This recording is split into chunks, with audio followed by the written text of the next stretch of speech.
राधे राधे। तो प्यारे बच्चों, अपन ने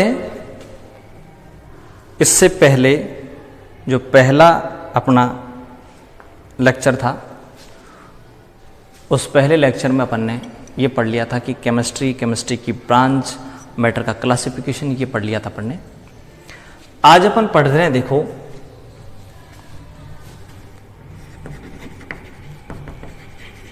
केमिकल एंड फिजिकल प्रॉपर्टीज। देखो, आज अपन पढ़ने जा रहे हैं chemical and physical properties. Chemical physical properties क्या होंगी? तो सबसे पहले मैं ले रहा हूं, ध्यान दें, physical properties.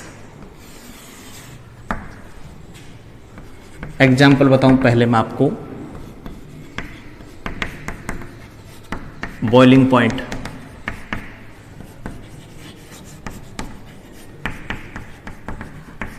Melting point, volume, mass, order. ठीक है, तो ये boiling point, melting point, volume, mass, ये वो चीजें हैं, फिजिकल प्रॉपर्टीज हैं। और ध्यान दें, जैसे मान लीजिए आपके पास ये वाटर है और इस वाटर का, आप इस पानी का बॉइलिंग पॉइंट चेक करना चाह रहे हैं, ठीक है, या उसका वॉल्यूम चेक करना चाह रहे हैं, उसका मास चेक करना चाह रहे हैं, आप तोलना चाह रहे हैं पानी है कि कितना इसका वेट है। तो आप क्या करें, सिंपल इसको वेइंग मशीन पर रखो और तोल लो, इसका वेट आ जाएगा। तो आपने इसका मास निकालने के लिए, और मान लो इसका आप वॉल्यूम निकालने आओ, तो आपके पास जो भी मेजरिंग सिलेंडर है, उस मेजरिंग सिलेंडर में आप इसको डालें, इसका वॉल्यूम आ जाएगा। तो आप इसका मास या वॉल्यूम निकालना चाह रहे थे, तो बताओ क्या आपने इस वाटर की आइडेंटिटी या इसका कंपोजिशन चेंज किया? क्या नहीं किया। तो ध्यान रखना, इस पानी का कंपोजिशन आपने चेंज नहीं किया और आप इसका वॉल्यूम और इसका मास आराम से निकाल पा रहे हैं। तो ध्यान रखना, ये वो प्रॉपर्टीज हैं जिनको आइडेंटिफाई करने के लिए, देखने के लिए, मेजर करने के लिए जो सबस्टेंस है, उस सबस्टेंस की आइडेंटिटी या उसका कंपोजिशन चेंज नहीं किया जाता। तो वे प्रॉपर्टीज जिनका मेजरमेंट बिना कंपोजिशन चेंज किए, इस सबस्टेंस का कंपोजिशन चेंज किए बिना आप इनको मेजर कर सकते हैं, फिजिकल प्रॉपर्टीज कहलाएंगी। ठीक है, तो फिजिकल प्रॉपर्टीज आप मेजर कर सकते हैं without composition change. Composition change नहीं करो, आप मेजर कर सकते हैं। और दूसरा होता है भाई chemical properties. Chemical properties, chemical properties में क्या होगा? केमिकल चेंज होगा, केमिकल चेंज होगा, आपको करना पड़ेगा।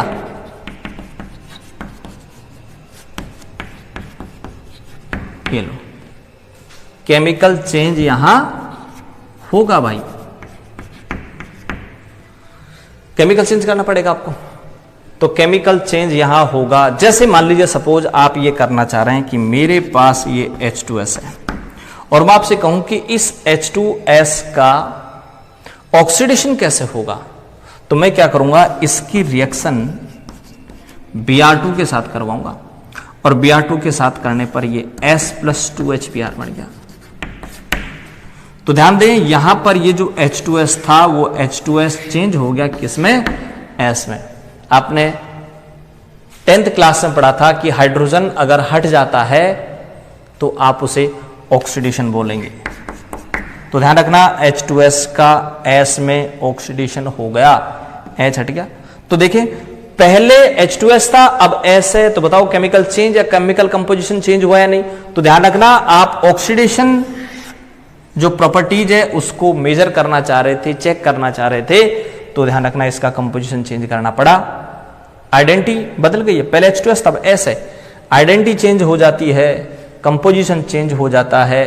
तो इन प्रॉपर्टीज को मेजर करने के लिए आइडेंटिटी चेंज हो जाएगी, कंपोजिशन चेंज हो जाएगा। ऐसी प्रॉपर्टीज को आप बोलेंगे केमिकल प्रॉपर्टीज। तो केमिकल प्रॉपर्टीज चेक करना चाहोगे, कंपोजिशन चेंज होगा।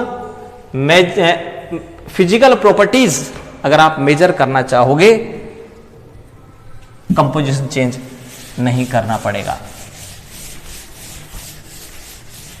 ऑक्सीडेशन है, रिडक्शन है, फ्लेमेबिलिटी है, ठीक है, ये आपके पास केमिकल प्रॉपर्टीज है। अब अपन क्या करते हैं भाई, जो आपके पास फिजिकल प्रॉपर्टीज हैं उन फिजिकल प्रॉपर्टीज का मेजरमेंट करना चाह रहे हैं अपन।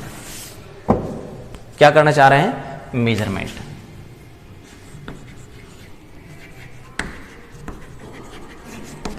मेजरमेंट ऑफ फिजिकल प्रॉपर्टीज, ठीक है। तो अपन देखो क्या करते हैं कि ये जो फिजिकल प्रॉपर्टीज है इसका मेजरमेंट करना चाहेंगे, तो यहां पर आपके पास जो मेजरमेंट होता है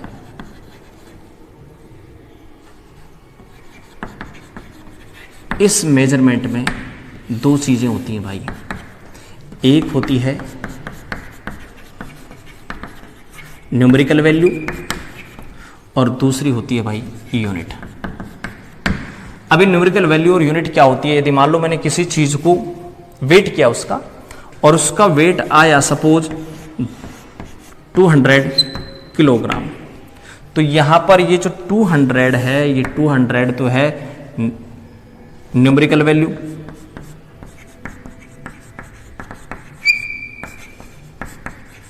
और ये जो किलोग्राम आया है ये किलोग्राम इसकी यूनिट्स है, ठीक है भाई। तो कहीं भी अगर आप मेजरमेंट करेंगे तो आपको दो चीजों की रिक्वायरमेंट होगी, एक तो न्यूमेरिकल वैल्यू की, दूसरी यूनिट की। तो न्यूमेरिकल वैल्यू तो ये है और ये किलोग्राम इसकी यूनिट्स है, ठीक है भाई। मेजरमेंट हो गया। इस मेजरमेंट के बाद में यहां बात करता हूं मेजरमेंट सिस्टम की। तो मेजरमेंट सिस्टम में यहां आप दो सिस्टम पढ़ते हैं, एक पढ़ते हैं इंग्लिश सिस्टम और दूसरा पढ़ते हैं भाई मैट्रिक सिस्टम, ठीक है। इंग्लिश सिस्टम की बात करूं सबसे पहले मैं, तो इंग्लिश सिस्टम में कौन कौन सी आप यूनिट्स काम में लेते हैं मैं उसकी बात करता हूं। देखो, यार्ड है, फुट है, इंच है, माइल्स है, गैलन्स है। तो इंग्लिश सिस्टम में ये आपके पास यूनिट्स हैं जो काम में ली जाती हैं इंग्लिश सिस्टम में। उसके बाद अब आ जाता हूं मैं सेकंड मैट्रिक सिस्टम में।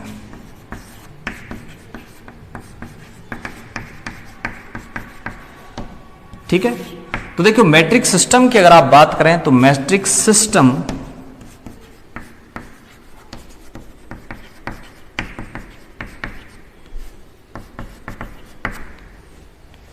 (1791), ठीक है। 1791 में मैट्रिक सिस्टम इंट्रोड्यूस किया गया था भाई, लेकिन इसको एडॉप्ट किया गया था as a standard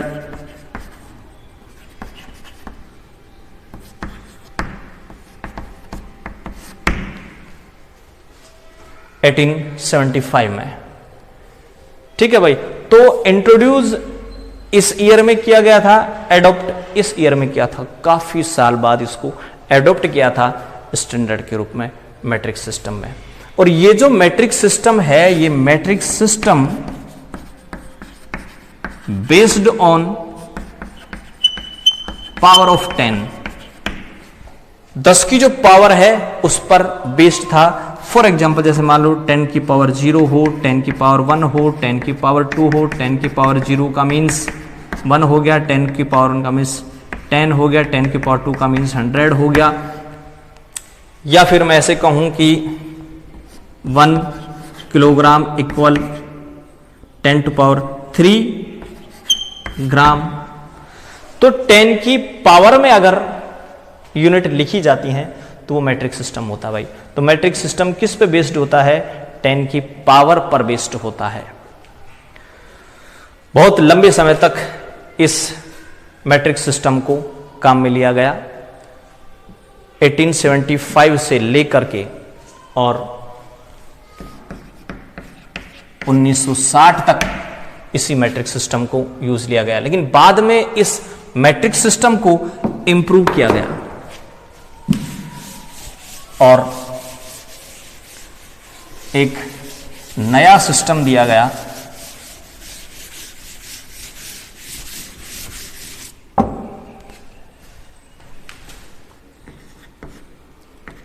SI units. ठीक है भाई, इंटरनेशनल सिस्टम, एक नई अपने पास सिस्टम आया, एसआई यूनिट्स। तो देखो अब इस एसआई यूनिट्स की अगर आप बात करें तो वही जो मैट्रिक सिस्टम है उसी को ही इंप्रूव किया गया।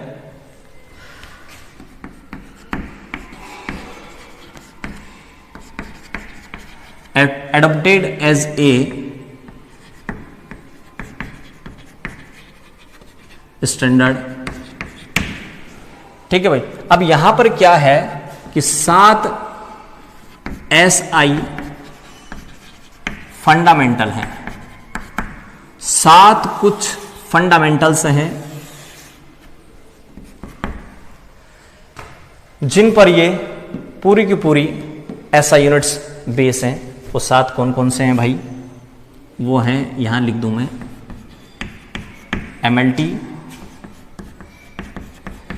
ये है 7, जिनमें से ये पहला है आपके पास, चलो यहीं लिख देता हूं मैं, पहला आपके पास है मास, दूसरा है लेंथ, तीसरा है टाइम, चौथा है टेम्परेचर और ये तीसरा है इलेक्ट्रिक करंट। ठीक है भाई, और ये एल है ल्यूमिनस इंटेंसिटी, ए है अमाउंट ऑफ सबस्टेंस। तो ये 7 एसआई फंडामेंटल्स हैं। ये 7 मेन जो फिजिकल प्रॉपर्टीज हैं, ये 7 है भाई। इसी 7 फिजिकल प्रॉपर्टीज पर बेस है एसआई जो इंटरनेशनल सिस्टम है। वो इंटरनेशनल सिस्टम इन्हीं 7 फिजिकल प्रॉपर्टीज पर बेस है। अब ये 7 जो आपके पास एसआई फंडामेंटल्स हो गए, इन 7 एसआई फंडामेंटल्स के बाद अब मैं आपको बता रहा हूं कि 7 एसआई फंडामेंटल यूनिट कौन सी हैं। ठीक है, अब मैं बता रहा हूं 7 एसआई फंडामेंटल यूनिट। तो ये तो हो गई आपके पास फिजिकल क्वांटिटी 7, और ये इनके हो गए सिंबल। फिर इनके हो जाते हैं क्या? SI unit. और फिर उन एसआई यूनिट के भी हो जाते हैं क्या भाई? सिंबल। ठीक है, तो ये टेबल मैं बना रहा हूं किसकी? 7 जो एसआई फंडामेंटल यूनिट्स हैं। ठीक है,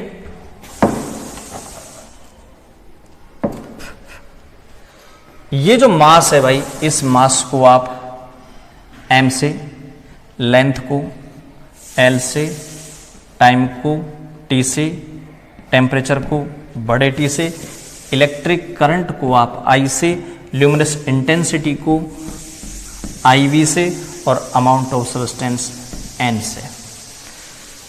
एसआई यूनिट्स की अगर आप बात करें तो ये जो मास है ना, ये मास किलोग्राम में लेते हैं भाई, आप किलोग्राम में लेते हैं, सिंबल के।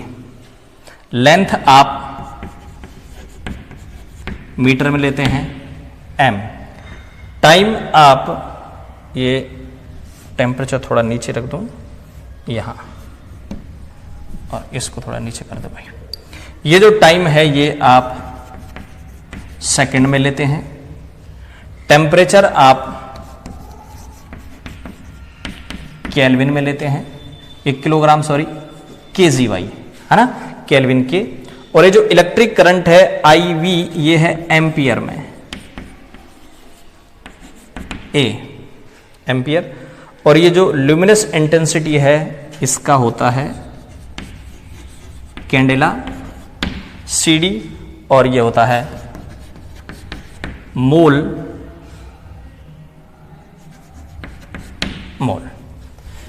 ठीक है भाई। तो ये आपके पास SI यूनिट्स हो गई और ये इन SI यूनिट्स के सिंबल हो गए। तो 7 आपके पास SI फंडामेंटल यूनिट्स हैं भाई, ये इनके SI यूनिट्स हैं, ये इनके सिंबल हैं ठीक है। तो 7 SI फंडामेंटल यूनिट्स हैं, ध्यान रखें इन्हीं 7 SI फंडामेंटल जो यूनिट्स है ना, इन्हीं पर बेस्ड होगा आगे की जो चीजें हैं। आगे चलते अपन।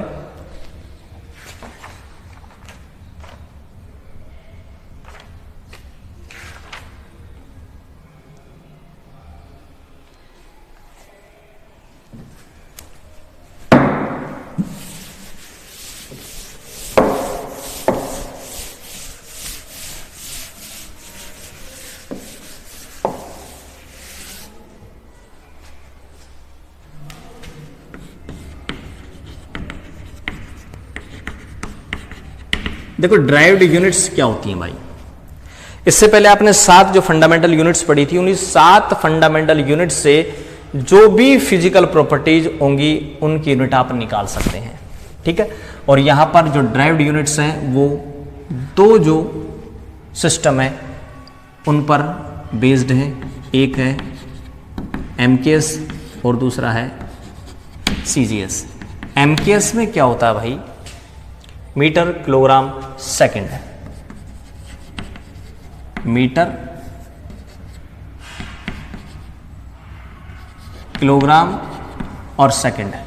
और यहां पर सेंटीमीटर ग्राम और सेकंड है। तो ये आपके पास MKS जो सिस्टम है उसमें जो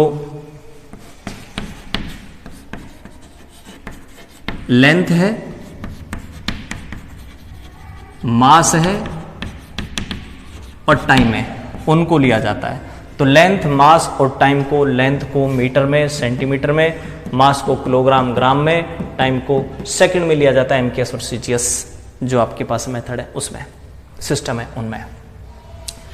अब अगर मान लीजिए आपको किसी भी फिजिकल जो क्वांटिटी है उसकी यूनिट निकालनी है तो आपको 7 जो फंडामेंटल यूनिट्स हैं उनको काम में लेना पड़ेगा। जैसे मान लीजिए आपको फर्स्ट आपको निकालना है वॉल्यूम, चलो मैं यहीं लिखा दूं, चलो फर्स्ट निकालना आपको वॉल्यूम। तो वॉल्यूम अगर आप निकालेंगे तो वॉल्यूम कैसे निकालेंगे भाई, length into width into height. ऐसे सिस्टम की बात करें तो ये भी मीटर में है, ये भी मीटर में है और ये भी मीटर में है, ये आ जाएगा आपके पास मीटर क्यूब। अगर आप मान लीजिए दूसरा एरिया निकालना चाहें तो एरिया कैसे निकालते हैं भाई, एरिया निकालते हैं लेंथ इंटू विड्थ। लेंथ भी मीटर में, विड्थ भी मीटर में, यानी ये हो गया मीटर स्क्वायर। क्या क्या निकाल लिया, वॉल्यूम निकाल लिया, एरिया निकाल लिया। वॉल्यूम और एरिया निकालने के बाद तीसरा जो अपन डिराइव्ड यूनिट्स निकालेंगे वो तीसरी कौन सी है, ध्यान दें।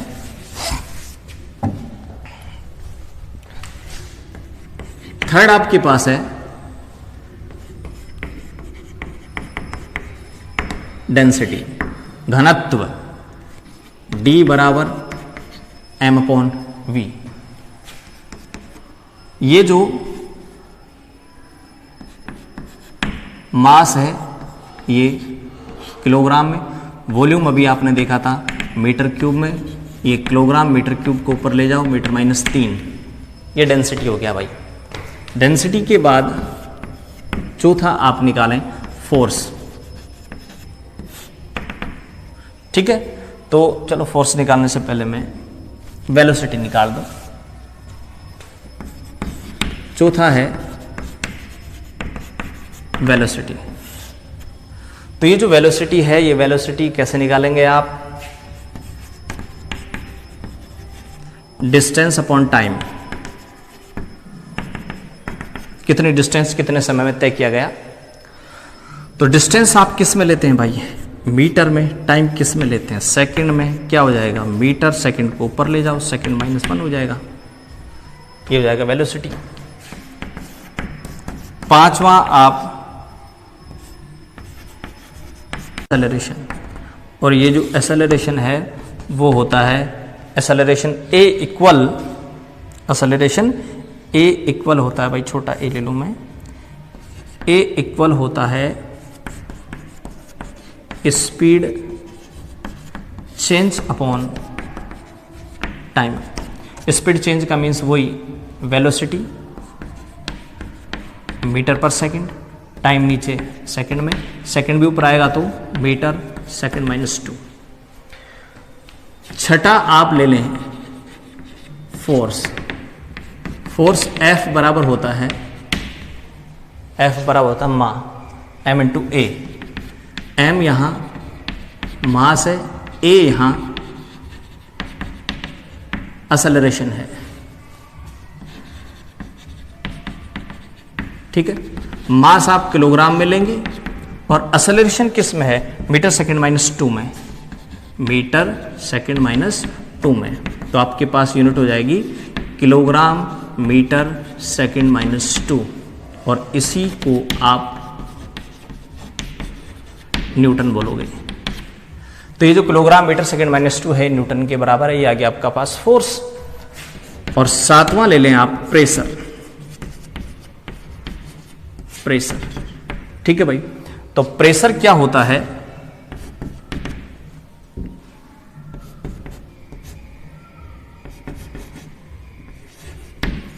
Force upon area. फोर्स की जो यूनिट है वो ये रही, किलोग्राम मीटर सेकंड -, ये न्यूटन ही ले लूं मैं, न्यूटन बटा, और एरिया किस में? मीटर स्क्वायर में देखा था आपने, क्या हो जाएगा? Newton metre square. ठीक है भाई, न्यूटन मीटर स्क्वायर। या फिर मैं ऐसे कहूं कि ये जो फोर्स है, ये फोर्स ले लिया मैंने किस में? किलोग्राम मीटर सेकंड -2 में, और नीचे किस में ले लूं मैं? मीटर स्क्वायर में। 1 मीटर से 1 मीटर कैंसिल हो जाएगा, क्या हो जाएगा बताएं? Kilogram metre -1 second -2। ये हो गया प्रेशर का। और इस प्रेशर के बाद न्यूटन का क्या रखा भाई आपने? Kilogram metre second -2, kilogram metre second -2, और आपका एरिया मीटर स्क्वायर। 1 मीटर से मीटर कट जाएगा, 1 मीटर बच जाएगा, मीटर को ऊपर लेकर आओगे मीटर इनवर्स हो जाएगा। और अगर मान लीजिए आप 8वां वर्क या एनर्जी का देखना चाहें तो क्या होगा? वर्क इनटू होता है भाई। और देखिए यहां जो प्रेशर है, इस प्रेशर को आप पास्कल में भी लेते हैं भाई। ठीक है, तो ये जो आपके पास वर्क है, इस वर्क की बात करें तो वर्क क्या होता है भाई? कितना फोर्स आपने लगाया और कितनी डिस्टेंस तक वो सबस्टेंस गया। जैसे मान लीजिए चौक का डिब्बा मैंने फोर्स लगाया, तो फोर्स इनटू कितनी डिस्टेंस तक वो चला। फोर्स यहां लेता हूं मैं न्यूटन में, और ये जो डिस्टेंस है वो मीटर में, तो न्यूटन मीटर आ गया। ठीक है भाई, तो ये जो वर्क है या एनर्जी है उसका न्यूटन मीटर है। अब इस न्यूटन को रख दें आप यहां से उठा करके, ये रहा किलोग्राम, न्यूटन को रख दें kilogram metre second -2 into metre, metre metre multiply कर दें, क्या हो जाएगा बताओ? Kilogram metre square second -2। क्या हो गया? तो ये आपके पास कार्य, ऊर्जा, प्रेशर, दाब, ये फोर्स बल, ये आपके पास एक्सेलरेशन त्वरण, ये वेलोसिटी है। ये डेंसिटी है, इन सब की यूनिटें ये आपके पास ड्राइव्ड यूनिट्स होती हैं। और अगले वीडियो के साथ कल अपन फिर हाजिर होंगे, तब तक के लिए धन्यवाद।